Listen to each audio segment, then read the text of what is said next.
Alléluia, gloire à Dieu, gloire à l'Éternel des armées. Nous bénissons le Seigneur pour le souffle de vie qu'il ne cesse de nous accorder en ce jour. Bienvenue à une minute de prière de ce samedi 30 août 2025. Aujourd'hui, le Seigneur a mis en mon cœur le désir de parler avec vous de ce passage de Nombre chapitre 11, le verset 1er, que je lis au nom de notre Seigneur Jésus-Christ. Le peuple murmura et cela déplut aux oreilles de l'Éternel. Le peuple murmura et cela déplut aux oreilles de l'Éternel. Rien dans le récit historique de la vie du peuple d'Israël n'est inutile. Tout a un but et a un sens. Le but du diable, donc de l'ennemi, c'est d'user les saints que nous sommes, tellement que nous sommes impatients quand vient l'épreuve et quand elle se prolonge, nous nous plaignons. Je me rappelle, j'avais des difficultés dans ma vie, pas de difficultés financières, mais c'était plus que les finances. J'avais des grandes difficultés où j'étais vraiment oppressé et j'en parlais souvent à mon épouse seulement. Et même pour en parler d'abord avec elle, j'avais fait beaucoup de temps, j'ai laissé passer beaucoup de temps. J'en avais parlé à mon pasteur, à mes pasteurs, parce qu'ils étaient à 3, avec lesquels je m'entendais bien. Mais même les 3 ne m'avaient pas donné satisfaction, juste des conseils, des à peu près. Mais personne ne vivait ce que je vivais. Alors, après quelques temps, je crois 2 ans, j'en ai parlé à mon épouse. Et je n'ai jamais eu de réconfort, de soutien, mais aussi la force que j'ai eue auprès de mon épouse. Si je m'en suis sorti aujourd'hui et que je peux vivre malgré tout ce que j'avais vécu, que ma famille même n'a pas pu m'aider, c'est grâce à cette épouse, à cette personne que Dieu a mis à mes côtés. Et c'est très important pour vous aussi dans vos vies de savoir qui vous devez garder près de vous lors de l'épreuve. Le plus souvent, nous murmurons.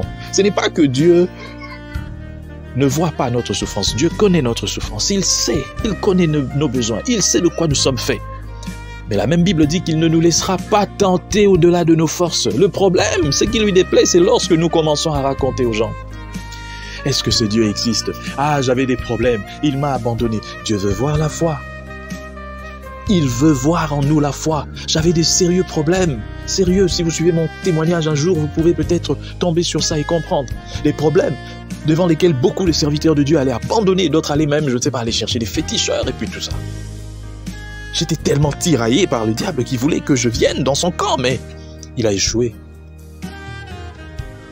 Alors mon frère, ma sœur, lorsque tu es dans des problèmes, quels que soient ces problèmes, je ne minimise pas les problèmes. Il y a des problèmes, c'est vrai, qui sont tellement durs. Perte d'un membre cher, ou bien des enfants, ou bien tout ça. Les conseils de foi ne suffisent pas. Mais quel que soit ce problème, mon conseil, c'est seulement de pleurer auprès de Dieu. De crier comme Jésus avait fait sur la croix. Seigneur, pourquoi m'as-tu abandonné? Mais de ne pas aller le dire aux gens. Parce que les gens, ils n'ont rien à vous donner comme solution. Ce n'est pas en disant à quelqu'un, Dieu m'a abandonné, je ne sais pas pourquoi, que tu vas trouver la solution. Au contraire, si tu es un serviteur de Dieu, un enfant de Dieu, c'est une façon de montrer à Dieu que tu n'as pas confiance en lui. Avoir confiance en Dieu, c'est prier. Voilà pourquoi je dis souvent, il faut pleurer, mais la seule personne qui doit voir vos larmes, c'est Dieu. Peut-être votre femme, votre mari. Mais à part cette personne, il n'y a que Dieu. N'allez pas montrer vos larmes aux gens du monde. Il y a même des gens qui vont vous faire croire qu'ils prient pour vous. Mais en réalité, c'est autre chose.